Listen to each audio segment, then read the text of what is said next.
towards the end, if you would like to mention your book, please feel free and go ahead. Thank you. Yes. Well, thank you, Arlene. There, I dropped in the chat that a something for you folks there that you can review later. Dr. Donald Mondragon, known to my family and friends as Skip. I'm a Colorado native, as I was telling Arlene, one of 8 children, and practiced in the Army was most of my career for 26 years, spent 30 months in combat zones, father of 5, grandfather of 6. And so that's really my claim to fame, if you will. Been married to the same woman now for almost 45 years. And I love amateur wrestling, followed that. I was a national veterans wrestling champion, veterans meaning old guys, back in 2012. I'm an internal medicine specialist by trade, and I'm so delighted to be with you. So let's get started. I want to be respectful of your time, and I would like you to think of 2 numbers, 4 and 7. Over the course of their lifetime, 1 in 4 women and 1 in 7 men will struggle with major depression. And I was one of the lottery winners. I was among those 1 in 7 men who suffered major depression. But before I get into this, let's step back a minute when life was sweet until it wasn't. In 2012, my wife Sherry and I, we were empty nesters once again after 28 years of raising 5 children. I was chief of my department at Eisenhower Army Medical Center, sat on some of the highest committees in the hospital. I was involved with patient care, teaching medical residents and students. I was enjoying life. I was on the heels of a National Veterans Wrestling Championship. You see, life was sweet until it wasn't. You see, we were looking down towards retirement from the Army. After over 24 years in the Army, we knew that retirement was on the horizon. In 2013, things began to unravel some things in my department. And I began to take the blame for that, things that I couldn't have foreseen in the dialysis lab and the cardiac cath lab. And I began to lie awake at night thinking, oh, and these thoughts began to batter me. You should have known about this. It's your fault. You let your department down. You let the patients down. You let the hospital down. You let the Army down. You let your family down. You're a fake. Who's going to want to hire you? You don't deserve to be a colonel. And then these thoughts begin to become more relentless, day and night. And when do these thoughts scream the loudest? In the silence of the night. And my mood began to become progressively blue. And I began to sink into this deep, dark pit of depression. Lost my confidence, became indecisive. I socially withdrew. I began to have these aches and pains from overuse injuries, the osteoarthritis, the old wrestling injuries. And to make matters worse, my libido, my sex drive was in the toilet. And all these symptoms just grow worse. The harder I pushed, the harder I tried, the worse I got. The first, an hour to get to sleep, then 2, then 3, to the point where I was longing for 2 to 3 hours of uninterrupted sleep. And these thoughts battered me day and night. April 14th, 2014. Seemed like a normal day. Was up early, groomed, had my devotions, off to the hospital real early like I normally did, got to the floor before anybody else did, locked my office, turned on the lights, and stepped inside. And then everything came crashing down upon me. I had had it. I couldn't take it any longer. I locked the door behind me, turned off the lights, closed the blinds, turned off all the phones. Then I crawled up under my desk in a fetal position. And for 4 hours, I laid on that musty carpet. And I asked myself, Skip, what are you doing? Skip, how did you get here? You're a tough guy. You're a colonel. You're a national veterans wrestling champion. You've spent 3 years in combat zones. What happened? 4 hours. Thoughts of death, dying, and destruction floating through my mind. Just trying to sort all these things out. And then very slowly, I began to put the pieces together. Insomnia, blue mood, social withdrawal, loss of confidence, indecision, decreased libido, aches and pains. I heard a voice in my head, Skip, you're depressed. Go get help. I crawled out from under that desk with a little flicker of hope. And later that afternoon, a clinical psychologist confirmed the diagnosis of major depression, and that began the long, rocky road to recovery. 2 steps forward and 1 back. It was painful. I remember sitting on the edge of the bed next to my sweetheart, Sherry, tears running down my stream on different occasions, saying, honey, I am going to get better. It's not always going to be like this. I am going to get better. But it was hard. It was painful. And I couldn't do it alone. I had what I call the A team helping me, my primary care doctor, my clinical psychologist that I was meeting with weekly, and a psychiatrist, all working together to help me. And I needed what I call my F3, my family, my friends, and my faith, all working to help me to get better. But it took many, many, many months. And out of that, I received a calling to share my story. And the first time I did that was before I left Eisenhower Army Medical Center in that fall. It was the first time I shared my story to help others, to give them the permission to share their stories and to decrease the stigma related to this illness. Well, I'm still taking meds. I still see a counselor, see a psychiatrist a couple times a year, but I'm doing well. So what is it about men? Yeah, all you ladies are saying, yeah, what is it about men? Well, some things about men. You see, when it comes to depression, men may present, and oftentimes do present, maybe with more irritability, or it might be the anger that comes out, the social withdrawal. And I'm going to come back to that social withdrawal. They tend to self-medicate. Alcohol, drugs, porn, gambling, extreme sports. And this men not wanting to go get help, you see, they have a reluctance to go get help, to admit, I am struggling for any medical problem, much less mental health problems.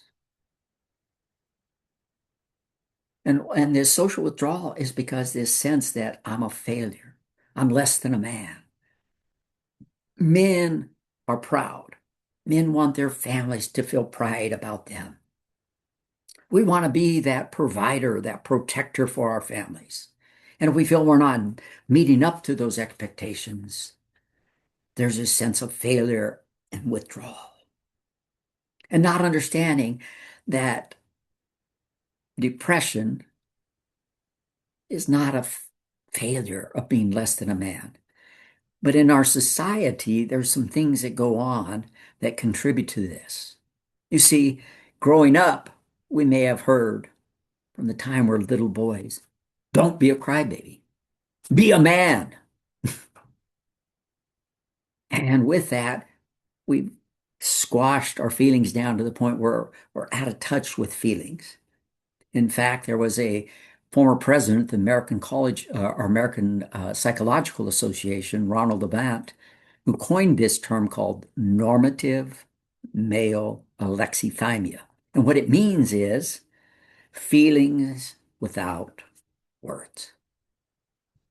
That you have these feelings, but you don't know how to categorize them.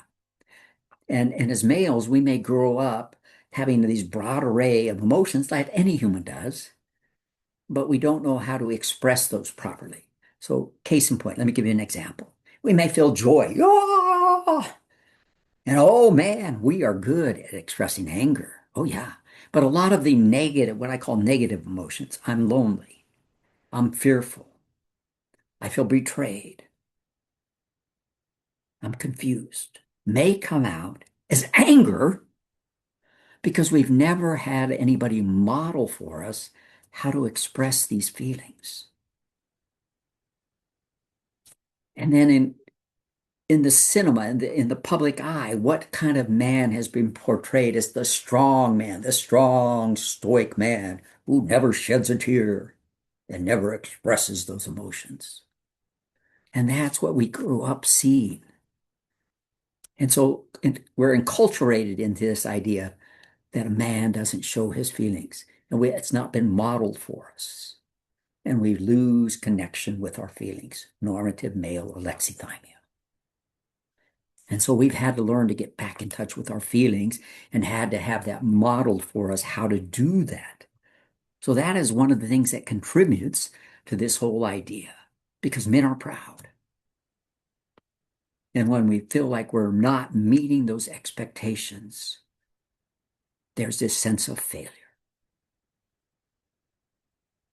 And so why, you may ask, well, why do men love sports so much? Well, that's part of that, but that competitive nature that we participate in sports because we like to win, but also follow sports because we like to win vicariously. We like to win through our teams winning. Think about that when the American hockey team, the men's or the women's, that if you were following that in the Winter Olympics, when they won, how that made you feel.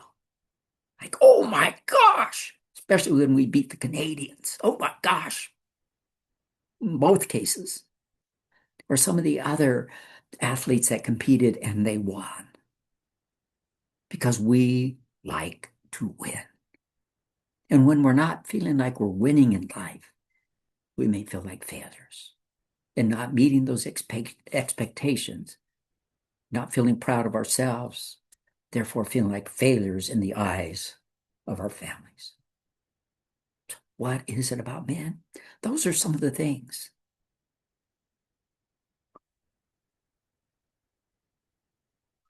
And men, as a result, may not ask for help. I fell into that trap. I wasn't able to step back. I'm a physician, and I couldn't step back far enough from my own position where I was struggling with to understand, oh, maybe I should go get some help. But being who I am, and we even have a term for this in wrestling, we call it gut it out. That the harder things get, the harder you push. And the harder I pushed, the worse I got. And so the willingness for men to ask for help is a big, big step. And we need to normalize that. That asking for help and needing help is a normal part of life. That is not a weakness, but it's normal. We all need help from time to time. And that good help is available. So what is it about men? A lot of things about men. But I've tried to summarize some of those things about men. So now, if you think about some of the men, or anybody in your life for that matter, and that may be struggling or who have struggled, I would like to open up the floor now to others if you have some questions that I might answer on your behalf. So, Dr. Mondragon, I have a question for you. Yes, As a ma'am. physician in the healthcare field, how were you supported or not supported where How? you were? Because we know that you worked in the hospital or clinics. So, how did they support you or not supported, and what was your response? Yes, ma'am. Well, once I admitted I was depressed and I sought help, they rolled out the red carpet to help me. And the support I received was incredible, from the command structure to the healthcare providers there, the support I got from subordinates and others. Everybody was so supportive, but it took me taking that step to say, I'm struggling. I'm depressed. I need help. And I look back and I think that's interesting. Where would I have been and how much easier would that process have been had I recognized and been able to admit earlier, I need this help. Let me go seek this help earlier. How much easier and less painful that process would have been had I sought that earlier, had I had enough insight to do that earlier. But once I said I need help, they pulled out all the stops to see that I got the help I needed. We have another share here and also a question. Surely. I think my husband deals with that some. He is irritable. I ask him to get help. He does not listen to me. Hmm.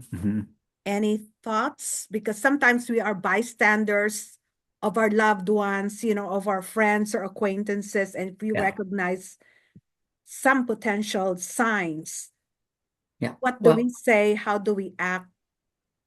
a couple things that I might recommend is number one is how it's approached. So I'm going to give uh, some broad array of things. So one is you might say, honey, this is how it's impacting me. This is how it's impacting me. This is what I see, and this is how it's impacting me, or this is how it's impacting our family. Would you consider seeking some help because this is how it's impacting me? This is what I see happening. So take it on yourself to say, this is how it's impacting me and our family. This is how it's impacting so own it that way and then ask them, would you consider seeking some help? The other is, would you consider watching something for me? Would you consider watching Dr. Mondragon's TEDx talk? I heard this man speak and he's done a TEDx talk. Would you watch his TEDx talk? It's less than 15 minutes long. Or would you read this little thing that I shared, that I had shared there? Would you read about him a little bit? So there's some ways of doing that. The other is if he's got a trusted uh, man to confide with them and say, I'm concerned. Have you seen this in him? Do you see things that are going on that you might talk with him and encourage him to get some help? Sometimes coming from another man, it's received better. So I think these are some things, and obviously don't discount the power of prayer, just to pray for somebody. So there are different avenues, but those would be the things that I would recommend. As a follow-up to your statement a while ago about modeling, what is the best way to model to my kids or to my nephew if I'm a single parent?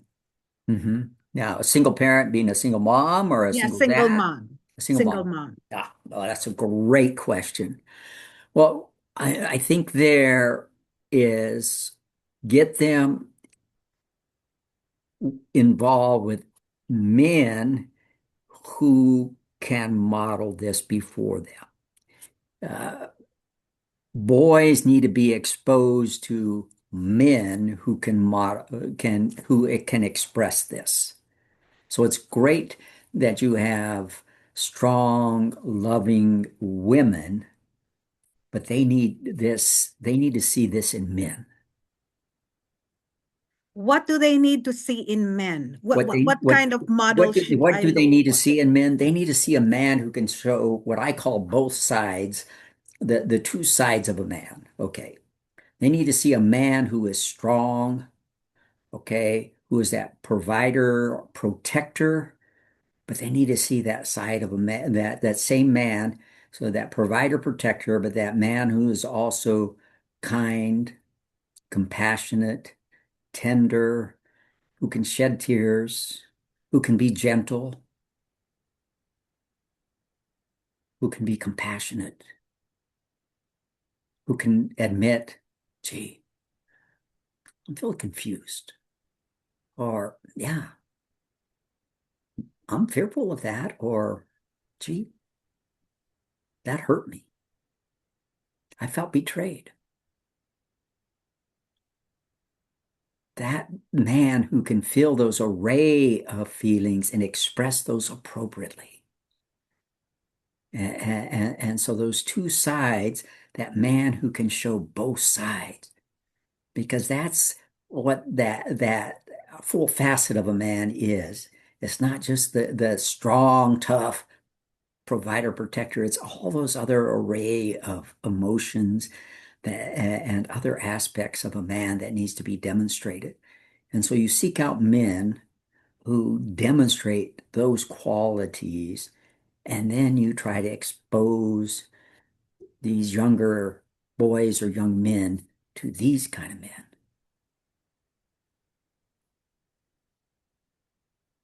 Thank you, Dr. Mondragon. The other question that I received is, what is the trigger point for your depression? Yeah. And we understand that, you had to cry at one point in your life. How did you know that you were depressed? Oh, the trigger point was cumulative. Okay, if you're familiar with adverse childhood events, um, I had a very traumatic childhood. Um, I mentioned I'm one of eight children, grew up in the project housing in North Denver. My father came back from the Korean War, a very ill man. Uh, I'm convinced he had PTSD. He was alcoholic and he was violent when he was drunk. He was a violent man. And the psychiatrist at the VA said he had schizophrenia, but based on his behavior, I believe he had bipolar disorder. But he, and I don't have enough memories of this because of my age. And basically, I don't have memories before this age of 7. And so a lot of things are repressed. But my older sister tells us that we would run and hide when my dad would come home because we didn't know which dad was coming home. The kind, loving, gentle dad that would play games with us and so forth, or the angry, violent dad. And that's the childhood that I grew up in. And it was only until I was an adult did my mom disclose how violent he was towards her, that he battered her, broke, knocked out teeth, black eyes, knives to the throat, kicked her, punched her when she was pregnant. I mean, he threatened her life many, many a time, but I didn't find those things out until I was an adult. But that was the household I grew up in. And so uh, I look at that, and then he was ill in and out, as he said, in and out of VA hospitals until my mom said, enough, we can't live like this, and moved us away, and then later divorced him. So, and then remarried, and man, she married an amazing man who really was the true father that I knew that changed our lives.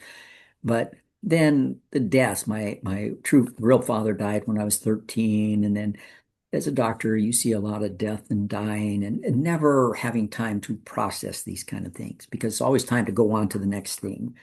And then the things you see, the trauma in your own family, the trauma and the kind of things you see as a physician, as a soldier, and the list goes on, never really having time or space or the know-how to process these things. And so the accumulation of these things, and then it was the perfect storm that last 18 months in the Army. I'd had 4 surgeries in a period of 7 months, all fraught with some complications because I had delayed taking care of myself and retirement was looming large. And so I thought I need to take care of these things before I get out of the Army. And all of those things, every one of those things disrupted my normal rhythms, my sleep, my diet, my normal exercise routine. And so all of those things were contributors. And then the issues that began to happen in my department.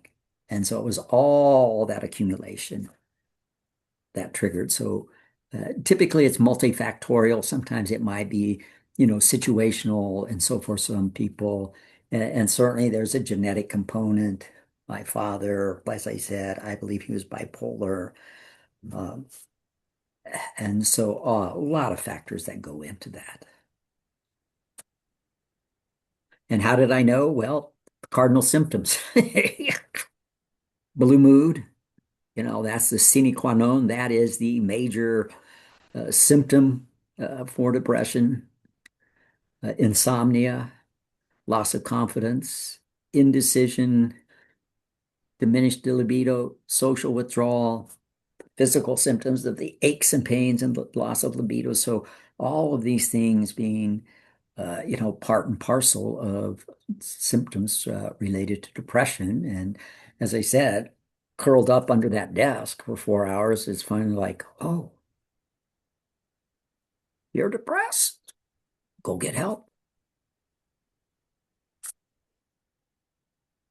Dr. Mondragon, how did you pick your therapist? Oh, yeah. Well, actually, I didn't pick him. It's interesting because the young psychologist that uh, confirmed my diagnosis that day, she had talked with the chief of behavioral health, and she and the chief said, we have a therapist that we think will work well with you. And his name was Lieutenant Colonel Mike Perry, and we hit it off. And so I was, again, I think that was the providence of God that had a lot of things in common. And we got along great. So there was a powerful therapeutic bond that was built there. And so he was randomly assigned to me, but I think that was the providence of God. And so, um, again, I hit the jackpot. The providers that took care of me, as I said, I had the A team taking care of me. I received superlative care and have really during the course of my time, both uh, in the Army and out of the Army. I've received really outstanding care. So for you, you picked, or you were given or referred to a male Hmm. therapist. Yes. And as I said, we just really hit it off and developed a powerful, powerful therapeutic bond. And we are friends to this day. And he and his wife, Wendy, are involved in a ministry with Crew Ministry. Crew, I don't know if anybody's familiar with that, but Athletes in Action is one of the offshoots of that. And we help support them, but we're friends to this day. And um, as I tell him, I'll be forever grateful to him because he played such a powerful role in my recovery. So Dr. Mondragon, you mentioned the 3 F's: friends, family, and faith as your basically your pillars. Yes, ma'am. So, specifically, how do you maintain your norm right now, Hmm. stable state, so that you are not brought again into this blue mood that you Yeah, mentioned earlier? yeah, yeah. Well, uh, you have to. It takes some things there, so it's a variety of things. One is keeping monitor on my status. Where am I at? Because my reserves got so low and so depleted, and I wasn't paying enough attention to that. I remember the Christmas before that April, right, well, right after the Christmas before, I was recovering from a knee surgery, and I remember laying on the couch with this ice machine on my knee, and I remember telling my wife, Sherry, I am utterly exhausted, mentally and spiritually. But I didn't pay attention enough to that to step back and say, what is going on here? And then with some complications of that knee surgery because of some the regional pain syndrome there, that the physiatrist that I saw subsequently, she put me on some high dose prednisone as part of the treatment plan. And I think that masked my symptoms for a period of weeks.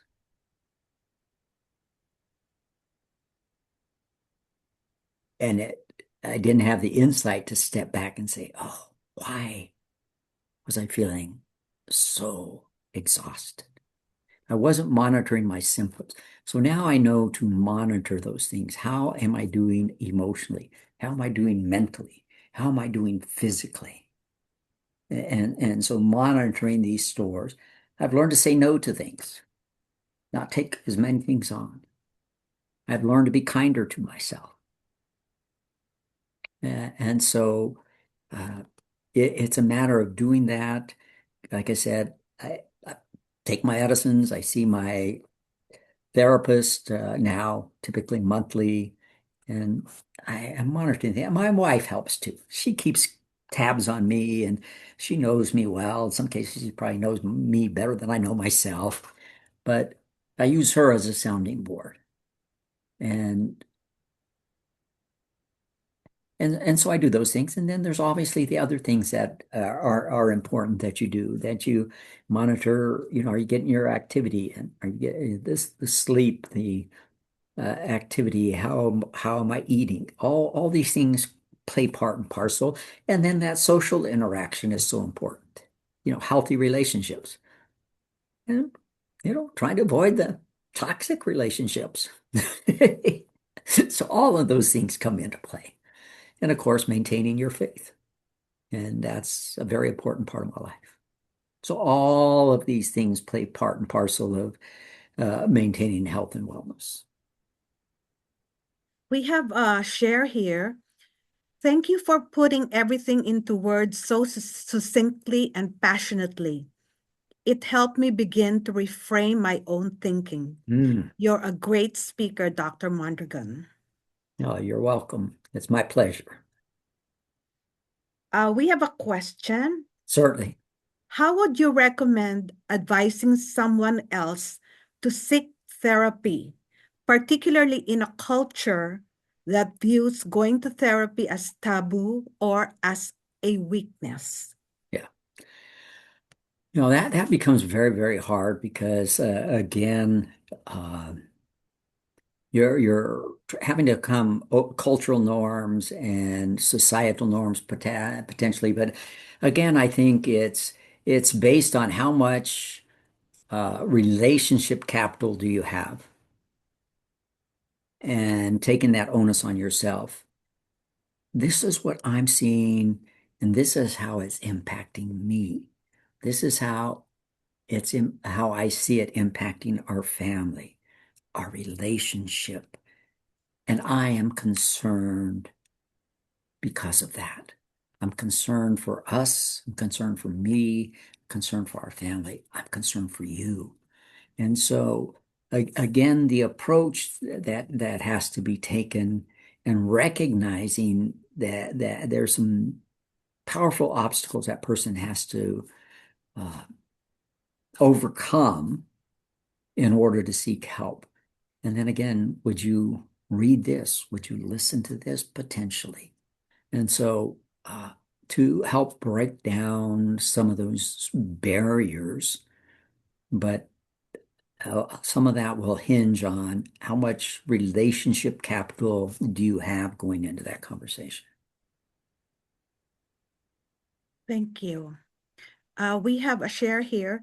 Thank you for sharing your experience and vulnerability. You're welcome. And someone also said, congratulations for your, you were able to make it. So at this point, would you like to share your book and why you wrote it? Oh, thank you. This is my book, Wrestling Depression is Not for Wimps, Lessons Learned from a Amateur Wrestler's Fight to Triumph Over Depression. And so I wrote this book in short, easy to read chapters. It's taken a lot of wrestling anecdotes from my own life and applying those to overcoming depression and then maintaining health and wellness. And I wrote it to help individuals who are struggling with depression or individuals who have struggled with depression, and then how to maintain their health and wellness. And so again, it's written in layman's terms. It's written in short, easy to read chapters, and it's written that you can implement those things right now. And it's available on Amazon. And again, under the name that I go by, the name of Skip Mondragon. And again, Wrestling Depression is Not for Wimps.